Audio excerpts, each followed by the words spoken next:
Salom do'stlar.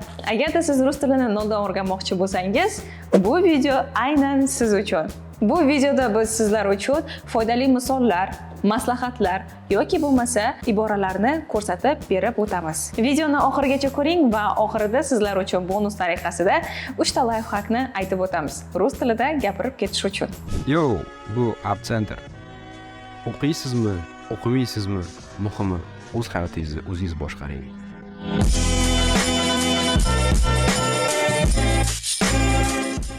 Birinchi bosqichimiz bu bizda alifbo va talaffuz. Ya'ni siz alifboni o'rganayotganingizda, harflarni o'rganayotganingizda uni talaffuzi boshqacha bo'lishi mumkin. Masalan, A harfida A avtobus, B baba, V vada. Mana shunday so'zlar alifboda yoki rus tilida bo'lgani uchun ham siz o'rganayotganda yoki rus tilida gapirishni boshlaganingizda alifbo, grammatika va talaffuz qilishdan boshlashingizga to'g'ri keladi. Demak, siz kuniga 5 daqiqa vaqt ajratasiz o'zingiz uchun, talaffuzlar qilish uchun va o'zingizni nutqingizni rivojlantirishga, yaxshilashga yordam berasiz. Demak, biz ikkinchi bosqichga keldik. Ikkinchi bosqichda bu eng kerakli 50 ta so'z yoki iboralar, ya'ni rus tilida bu frazalar deydi.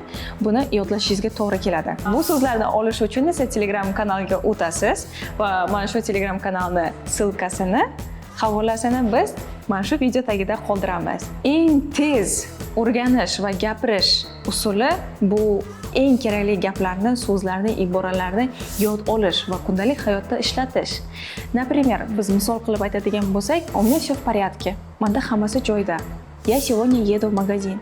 Men bugun magazinga ketyapman. Bunday so'zlarni yod olish uchun esa, eslab qolish uchun esa sizlarga maslahat beraman, что kartochkalar bo'ladi-ku, nakleyka, yopishtiradigan.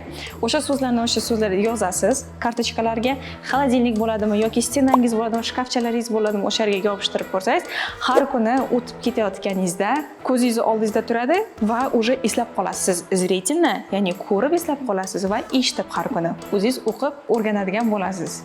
Uchinchi bosqich bu oddiy gaplar tuzish. Ya'ni rus tilida gap tuzish unchalik qiyin emas, oson. Prosta siz bir necha iboralarni to'g'ri joylashtirishingiz kerak bo'ladi.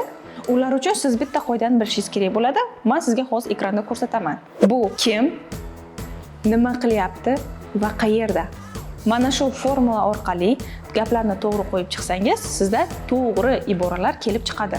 Masalan, я работаю в магазине. Ya'ni я men работаю, ishlayapman, qayerda? В магазине. Ya'ni magazinda bo'ladi. Keyingi gapimiz она учится в университете. Ya'ni u universitetda o'qiyapti. Yoki bo'lmasa rus tilida boshqacha bo'ladi. U o'qiyapti universitetda. Keyingi uchinchi misolimiz esa bu мы живем в Москве. Ya'ni biz, мы yashayapmiz Moskvada.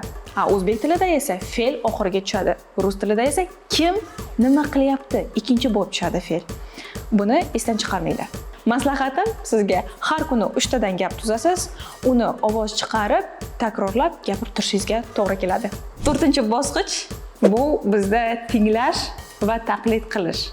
Например, siz filmlarda, multfilmlarda ko'rasiz, har xil iboralarni gapirishadi, har xil tonda gapirishadi. Например, я хочу kушать, да? Masha Medvedeva aytadi, to'g'rimi?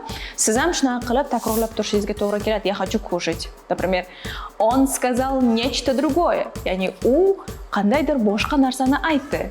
O'sha tonda siz ham takrorlang, o'rganing. Ketidan taqlid qilib gapirsangiz, sizda уже intonatsiya, talaffuz, hamma narsa o'zi joyiga kelib tushib, уже o'rganib ketasiz. Maslahatim sizga yoqqan yoki bo'lmasa qiziq bo'lgan iboralarni, ya'ni multfilmda ko'rasizmi, filmda ko'rasizmi, o'shalarni qog'ozchaga yozib oling va kuniga 2 yoki 5 martalab takrorlasangiz, kundalik davomida, ya'ni ishlatish va talaffuz qilish juda ham oson bo'ladi. Eng yaxshi samarali usul rus tilida gapirib ketishi bu amaliy muloqotdir. Ya'ni siz o'zingizga o'rtoq toping. Ya'ni o'rtog'ingiz bo'lsin, do'stingiz bo'lsa, rus tilida gaplashinglar, muloqot qilinglar. Yoki bo'lmasam Telegram chatlarga a'zo bo'linglar, o'sha yerda gaplashinglar. Va maslahatim sizga haftada 1 kun faqat ruscha gaplashish kuni qilib o'zingizga joriy qiling. Video boshida aytgandim, что sizlarni videoni oxirida 3 ta lifehack kutib turibdi, ya'ni bonus sifatida degandim. Ushbu bonusni Telegram kanalimizda olsangiz bo'ladi. Azizlar, rus tilini o'rganish bu marafon.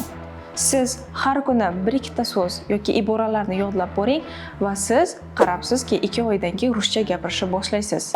Sizga video yoqqan bo'lsa, like va kommentariy qo'shishni unutmanglar. Agarda savollaringiz bo'lsa, kommentariyada yozib qoldiring. Yo, bu App Center. O'qiysizmi, o'qimaysizmi? Muhimi, o'z hayotingizni o'zingiz boshqaring.